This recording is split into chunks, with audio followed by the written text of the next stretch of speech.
तो आज हम अपनी नेक्स्ट एक्सरसाइज स्टार्ट करेंगे एक्सरसाइज 1.2 पर सबसे पहले उसके एग्जांपल्स करेंगे।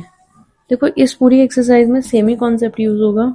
सबसे पहली बात तो हमें देखो पता ही है नेचुरली कि जो रूट वाली टर्म्स होती हैं वो क्या होती हैं, इरेशनल। बट इन्होंने कहा प्रूव करो इन टर्म्स को, कि जैसे prove that root 3 is irrational, है ना। तो चलो अब हम इसे प्रूव भी कर देते हैं, है ना, ताकि हमारी बिल्कुल क्लैरिटी हो जाए कि इरेशनल सच में नहीं है। तो prove that under root 3 is irrational. ठीक है, इसमें कॉन्ट्रडिक्शन वाला कॉन्सेप्ट यूज करेंगे। तो लेट अस सपोज दैट हम ऑपोजिट सपोज करते हैं। क्या सपोज करते हैं कि रूट 3 इज रैशनल। मान लिया कि रूट 3 क्या है, रैशनल, है ना। Then it can be written as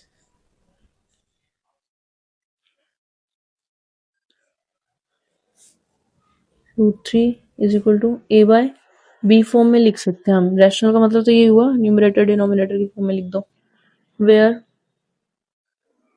a and b are coprime. Coprime numbers कौन से होते हैं, जिनमें कॉमन क्या होता है, ओनली वन के अलावा कोई भी नंबर कॉमन नहीं होगा। को प्राइम नंबर्स, ये हमारी सुपोजिशन है। ठीक है, चलो इसको सॉल्व करते हैं। Root 3 equal to 3a over b, इसको क्या करते हैं, स्क्वायरिंग बोथ साइड।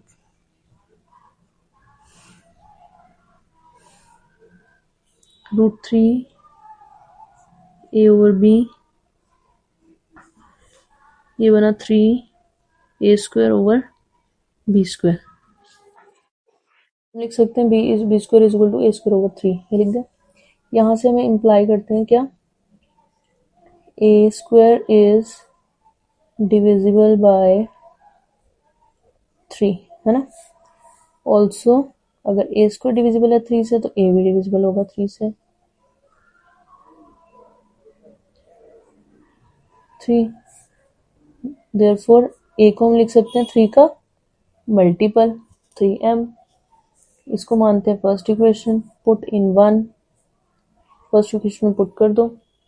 तो यहाँ से मिलेगा b square is equal to a की जगह 3m ओवर 3, ये मिलेगा 9m square over 3। b square is equal to 3m square मिल गया।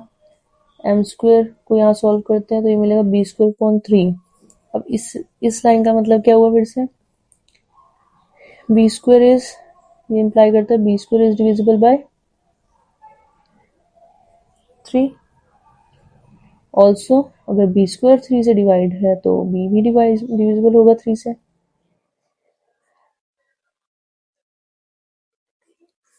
है ना। इससे क्या मिला हमें, therefore a and b have common factor 3। अब इसके अकॉर्डिंग तो क्या आ गया, a और b का कॉमन फैक्टर 3 आ गया, विच इज नॉट पॉसिबल, ये तो हो ही नहीं सकता। As a and b are coprime, क्योंकि हमारी सुपोजिशन के अकॉर्डिंग तो ये दोनों क्या थे, को प्राइम थे, है ना। हेंस दिस कॉन्ट्राडिक्ट मतलब गलत ठहराना, कॉन्ट्राडिक्ट आवर सुपोजिशन। जो हमने सपोज किया था उसको इसने कॉन्ट्राडिक्ट कर दिया। Hence root 3 is irrational, rational हो ही नहीं सकता, यही सपोज किया था ना इरेशनल है, तो हमने तो प्रूफ कर दिया तो गलत है। तो रूट 3 क्या बन गया, इरेशनल, यही प्रूफ करना था। एग्जाम्पल शो दैट, 6 एग्जाम्पल क्या है हमारा, show that 5 minus root 3 is irrational. तो वही सेम, लेट सपोज या अज्यूम, कुछ भी कर लो, assume that 5 minus root 3 is rational. Therefore, it can be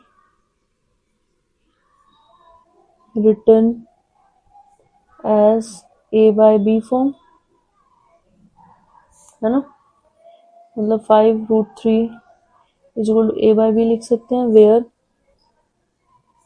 a and b are coprime. अब इसको सॉल्व करते हैं। 5 minus √3 is equal to a by b, ये मैंने 5 minus a by b equal to √3।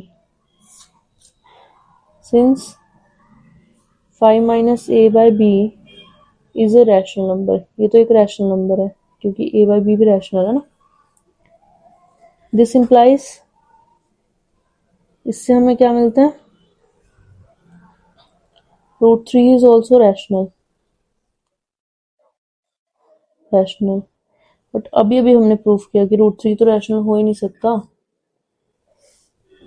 But √3 is irrational. हमें पता है कि √3 क्या है, इरेशनल, है ना। Hence this contradicts our assumption, है ना, हमारी assumption गलत हो गई।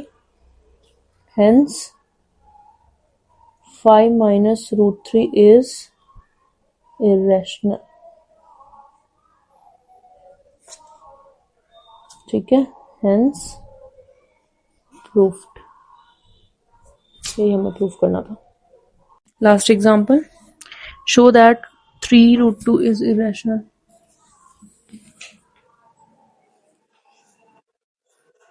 लेट, सेम स्टार्ट हमने वैसे ही करना है। Let us assume that 3√2 is rational,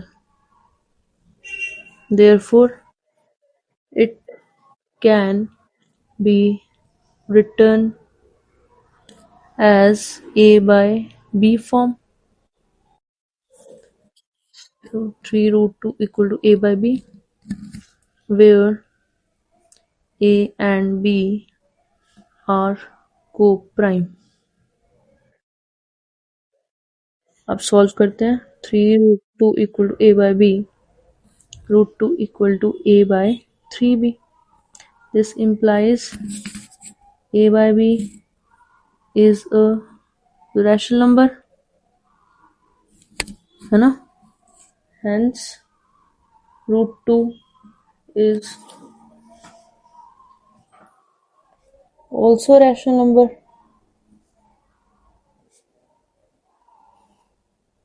but हमें पता है ना, अभी भी जैसे √3 प्रूफ किया वैसे √2 का भी है। √2 कैन नॉट बी रैशनल, √2 तो रैशनल हो ही नहीं सकता।